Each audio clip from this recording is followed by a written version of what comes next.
Guru Nation, welcome to another episode of Random Musings from the Clinical Trials Guru. We're recording a podcast here, late, episode 238. You like that? 238? Yeah, what are you recording on that?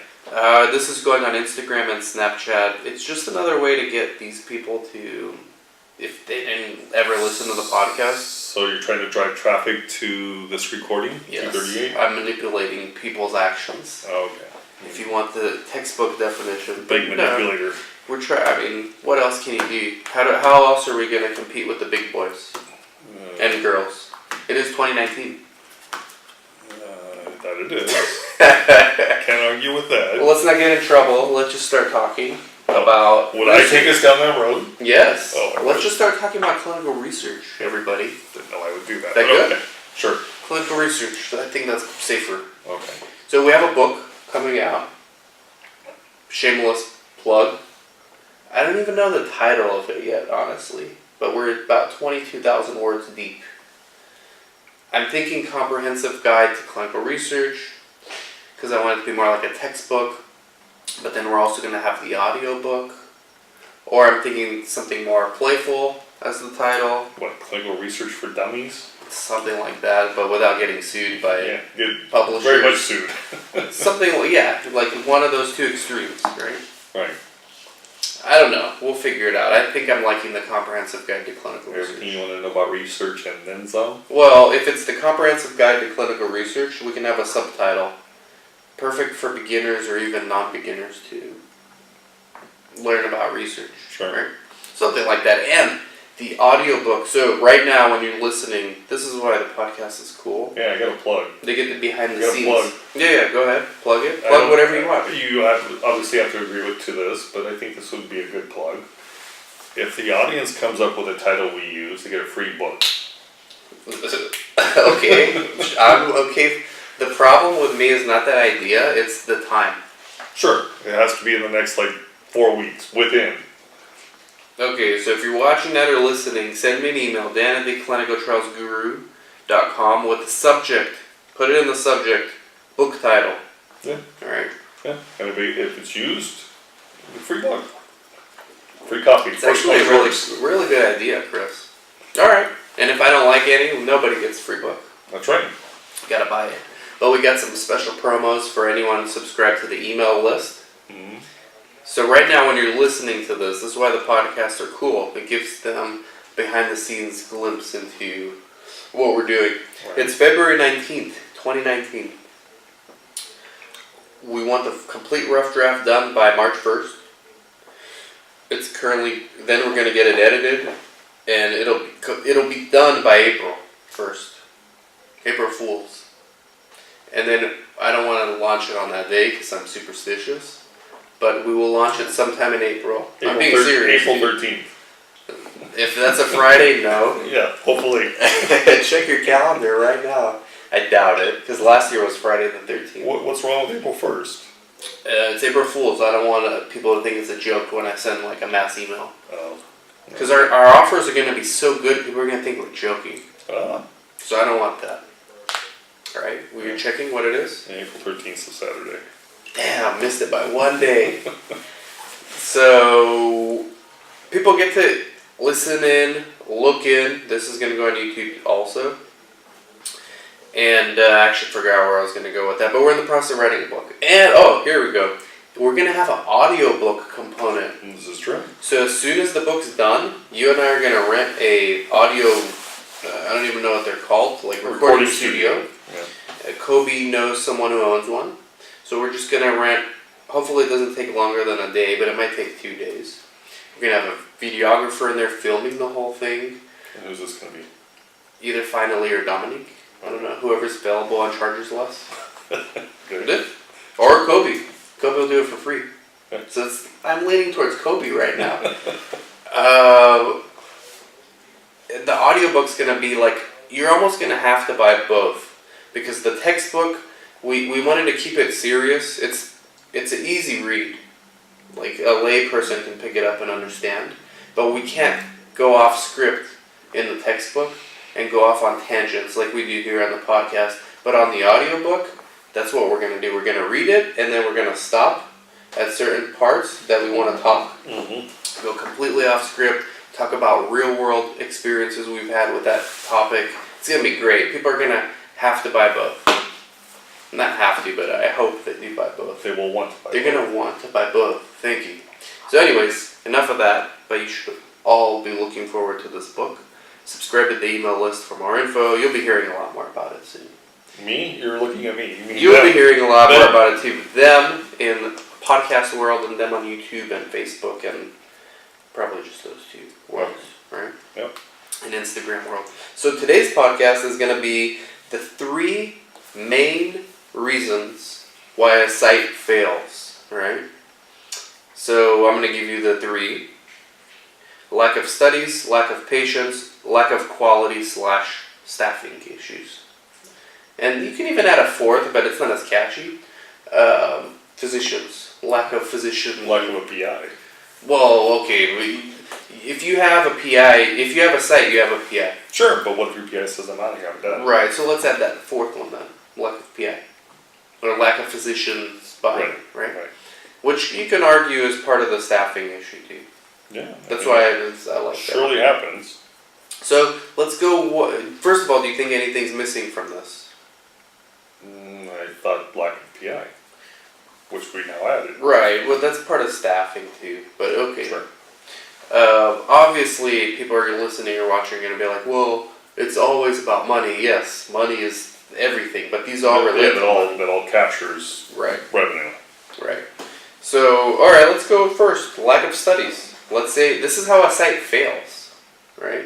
Mm-hmm. So you got a lot of people this year, 2019, and last year also, wanting to open sites. When we've been consulting for, 5 years now with sites? Mm-hmm. We've been involved in the industry for over a decade, but we've been consulting, helping others like you listening and watching open up a site for 5 years.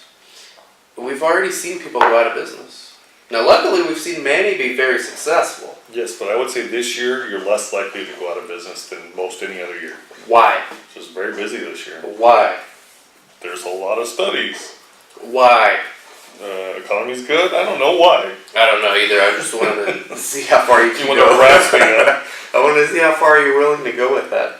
Okay. So this year is like even fools can do well, I don't know is what you're saying. I don't know if fools, but A rising tide raises all ships. yeah, I think fools gonna have a difficult time anytime.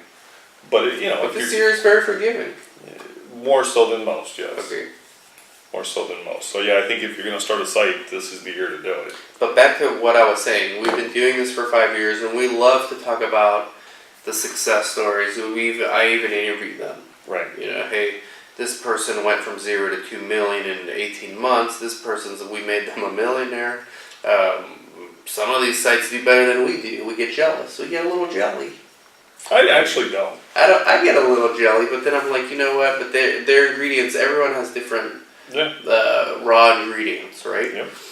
So we talk a lot about that, but the reality is there's a lot, just as many that fail, maybe more that fail. And then we have everyone else in the middle who's doing well or just breaking even, or people that have started sites since we started consulting. Right? So people have gone out of business. yes, and we've seen why. But I don't think most do.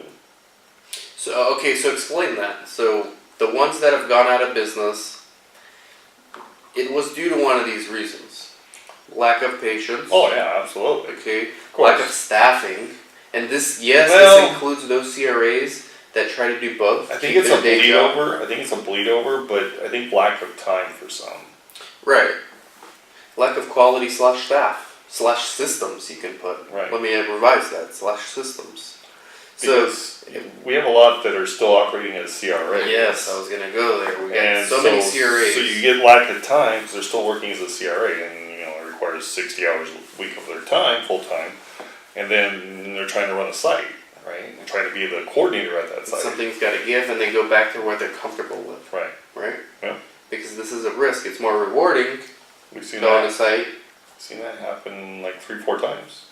I think a little more than that, but yeah, like Well, it's happened. what comes to mind? 3-4 times. Right. So, but you said something interesting. You said once the site gets some traction, meaning some studies and some patients, and starts developing even a rudimentary system, Right.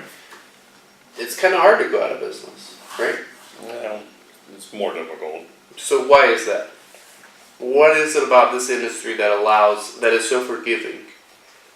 Well, so one of the reasons you have for failure, which is data, right?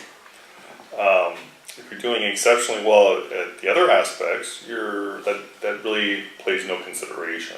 Right. Dr. Very, Kingsley, who I interviewed, very little. Dr. Kingsley, a thought leader in the industry, has said that, and he's trying to push for a pay-for-performance model for sites, which is never going to happen. Right. Sorry, Dr. Kingsley, it's just not going to happen. Right. But I know he listens. So it's certainly forgiving in that nature, right?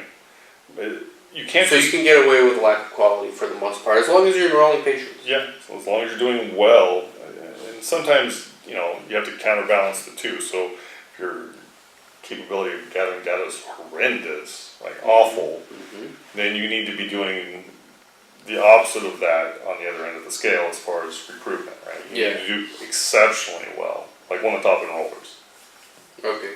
in my Like opinion. And have a key opinion leader as a PI. Wouldn't hurt. Speaking of PIs, I know a lot of sites that fail when they're about to get going, like getting traction, getting studies, even enrolling patients. The PIs leave for a number of reasons, and we've talked about this before. Either the PIs are not happy with not getting paid, Yep. which always comes after the work, and maybe 3 months after the work. Well, it could So even they be a little longer. It could be even be longer, and they get fed up with that. Or they see that the site's doing so well, and they're like, you know what, I don't need these people. I'm going to do this on my own. Yep. And the sponsors are coming to me anyways for the studies. Yep. And there's nothing that this person who made me sign this contract can do about it. And there's things they can do. They just probably won't work in their benefit. Right. Even if you lock a PI into a contract, you can go sue them, but it's like $200,000 to go sue somebody. Right. So if you have $200,000 lying around to prove a point, go ahead and do it. Otherwise, I suggest you find other PIs. Well, even if it's not $200,000, even if it's $50,000, it's still a lot of money. Right. So people go out of business or fail. Sites fail because their PIs get upset. PIs retire. PIs no longer want to do research, and then the site has nobody left. Like they didn't do enough prospecting for physicians. They got happy when they got their first PI, and that's it. Yep. Then they forgot that they need to always be recruiting PIs, right? They do. So what do you think about this? Yeah. I don't really have anything to add. I mean, Should a site be content when they get a PI? no. I mean, absolutely. For a number of reasons, you need to have more than one PI, really. How long do you allow them to celebrate their victory? I give them a week. Oh, I give longer than that. Okay, how long? I'm kidding. Especially if I give them like a quarter. Especially if they're research naive, I think it's best just to stick with one PI for a little while. I think that works in your benefit. Right. Because work out the kinks with the one. Don't screw up with two. Right, but what if, you run the risk of, the PI saying, research is not for me. Yeah, you do. Right before you get a study. Yeah, that can happen. I mean, So, I give them 3 months maximum to be content. okay. But you really shouldn't. You should not even stop after you get that first PI. Right. And it's not just because the PI may leave, but it also opens other doors. Right. If you have more than one PI in different therapeutic areas.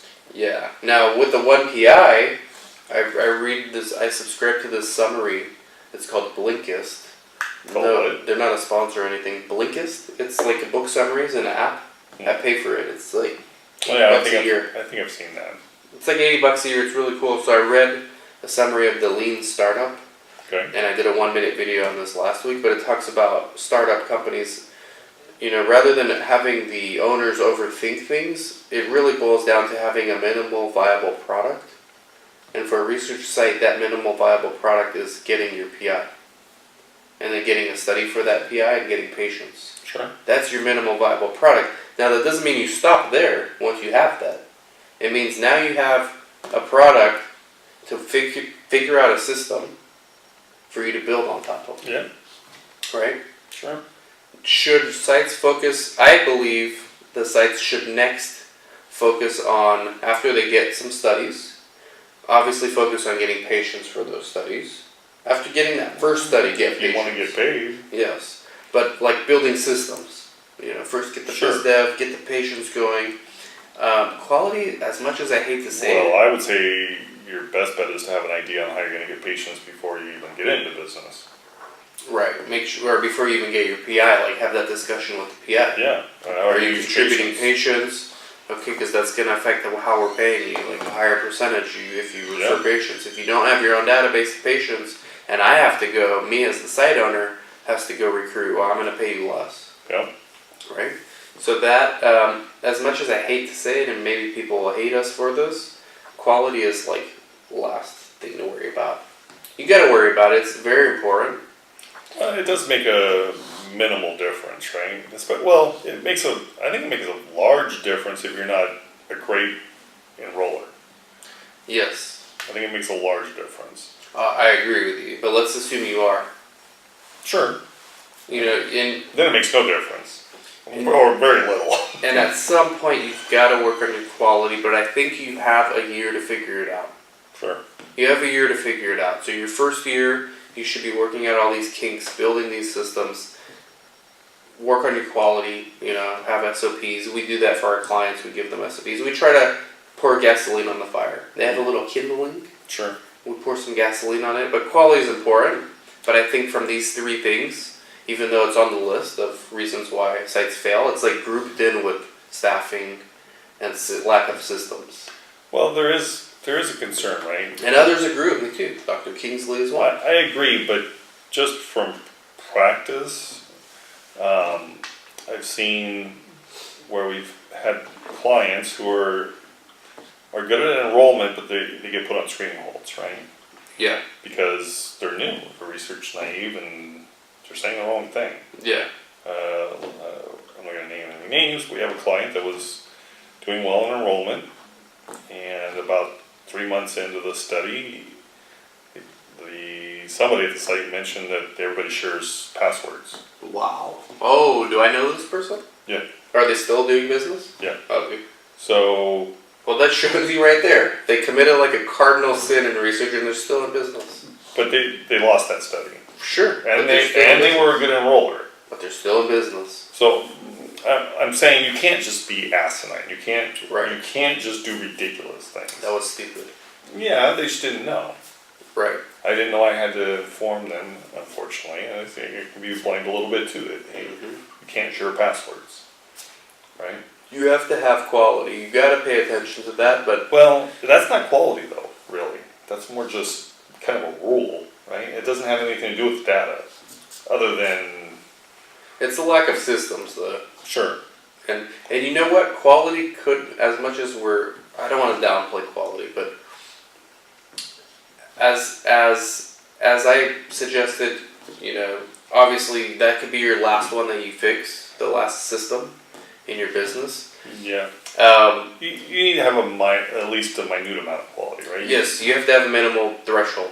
Yes. But poor quality can lead to the other things declining. Like the most common one is poor quality by a new site. Then you get angry monitors, right? Yep. And who do the angry monitors talk to? The PI. Yep. And if it's a novice PI, You're gonna drive that PI away.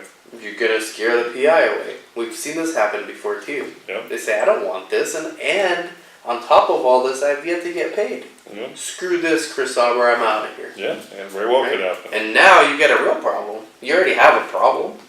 Poor quality. Yeah, it's Now multiplied. you get a no PI. Yeah, it's exponentially getting more difficult. Now you have no more minimal viable product. That's right. Right? So again, got to recruit more PIs to your clinic. Got to get more studies. That pipeline has to be full. In a year like 2019, I don't care who you are, there is no reason you shouldn't have studies right now. Right. Even our brand new clients get studies. Yep. Clients that know nothing about research get studies. That's exactly right. They have a minimal viable product and they get studies. Mm-hmm. You just talked to one before we started recording. Yeah, very excited. What else are we missing? Lack of patience. So let's talk a little bit about this before we wrap up. Yeah, well, we've already kind of hit on that a bit. They should come from. Well, hopefully they come from the doctor, the PI. That's right. That's right. And if They not, don't have to. right? They don't have to. But it's in our anecdotal experiences, the sites that are able to recruit from the PI's own database do much better. Yep. Right? Absolutely true. What happens to the sites that rely on their own internal marketing capabilities? It can work. It's just much more difficult. Mm-hmm. I mean, I won't go so far as to say you're setting yourself up for failure, but you are. unless you have some sort of system in place, if you're going into this, here's another expression, half-cocked. Well, hey, it is an adult program. It's not only YouTube. No, that's not what that means. Oh. You know your grandkids will listen to Half-cocked, this once? that's I would laugh. That's a gun. Your grandkids will one day listen in the future and say, I wanted to hear what my granddad did at work. And they're just going to randomly get to that point. Well, they can Google. Well, it won't be Google probably by then. It'll be something else. They'll be just thinking it. Right. And they'll see half-cocked used to mean you have a I revolver. get it, Chris. Okay. Anyhow, so... It's fine. Well, now you got me thinking about my children down the road. Your legacy. Not legacy, I don't care that so much, but you know, I don't want to influence, negatively influence my offspring. That's right. Offspring, but I can't Chris remember. Arbor offspring, you know, it means something totally different. You'll learn one day. Yeah, sure. Anyhow, so now I completely forgot what I was talking about. Me too, but that's what makes the podcast cool. Alright, so... You gotta buy the book to learn more. I guess that's how we could end it. Buy the book. Although we don't really... Yeah, we do talk about this in the book. we talk about recruitment. We talk about business and running a site. Oh, plan. Unless you have a plan in place For recruiting. for recruiting on your own without PI's help. But even Or if you somebody. have... Okay, this is a good point. I'm glad we didn't just end the podcast with your nonsense there at the end. That was yours. Yeah, it was mine. Okay, even if you have a plan, let's say the patients are not coming from the PI's database. So now, like, they're listening to you, they made a plan. Right. Your plan doesn't mean shit. It depends. You have to I think it actually, depends. you have to test it. What Right. are you doing? It depends on the plan. Right? If your plan is, yes, I'm a registered nurse, and I have a network of physicians that are my friends and buddies, and I've already talked to them about going into business, and they're all going to refer me patients, and they're all from different therapeutic areas. Yeah, okay, you kind of have a That would plan. be sweet. And You now, kind of have a plan. and now you have a bunch of potential PIs too. Right, but none of them want to be PI. They just want to refer. Right? I'm Yet. too busy. Not yet. Sure, but I'm too busy. I'll just refer you patients. That's where you come in and educate them. And you know what? I love you, RN. I'll even give you access to my database. But that's Right. where you as an entrepreneur come in and educate them later. Hey, you know, it's not that much work to be a PI. Yeah, but my point is, it depends on your plan. Right. Very good. Very good. That's a good plan. If your plan is, well, you know what? It depends on the study I get, and then I'll make ideas and come up with ideas and find venues to Or I'll to run these patients. I'll run ads on Facebook and Craigslist and cross my fingers. Yeah, it's not a great plan. No. Might work. I'm It might glad- work. No, people need Might to know. no, it might work. Might. Sure. More than likely, it won't. People need to know the hard reality of this. Sure. So that's 3 ways the site fails, maybe 4. And why do you need patients? We didn't even say. Other than You we don't kind of get briefly paid. touched on it, but You don't get paid unless you enroll patients. Yeah. I don't know, some people think that we talk to think that if you open a private clinic, you're like the NIH, you just get grants for Yeah. being in business. Yeah. I wish that was the case. You know how Wouldn't it be many nice? grants we'd be writing? Yeah. Wouldn't be doing this podcast, we'd be writing grants. Exactly. Okay, so no, you only get paid based off of enrollment. You're not Harvard or Yale, Correct. Yeah. right? Anything else? I think we touched on everything. Get the book. You'll be hearing a lot more about it, alright? Thank you, everybody. Thank you, Chris. Catch y'all later. Well, I got one question. Go ahead. Is this what the book will sound like, the audio part? Yeah, Audio actually, it's version? gonna sound. Thank you. Yes, it will. Okay. Maybe with like. Nah, we can curse in there too. You can bring I out don't know another if I- half-cock I reference. You can. Sure, but I don't know if cursing would be appropriate. Well, that's a philosophical decision. But joking around's okay. Yeah. I would agree with joking around's okay. I just don't want to cursing part, but okay. Philosophical. I was just decision. curious where your head was at. It's not like we curse that much, anyways. Of course. Well, occasionally. At least not on the air that much. Right. Alright, this is what the book will sound like. We go off script, so you have to get both. Okay. Alright, thank you everybody. Take care.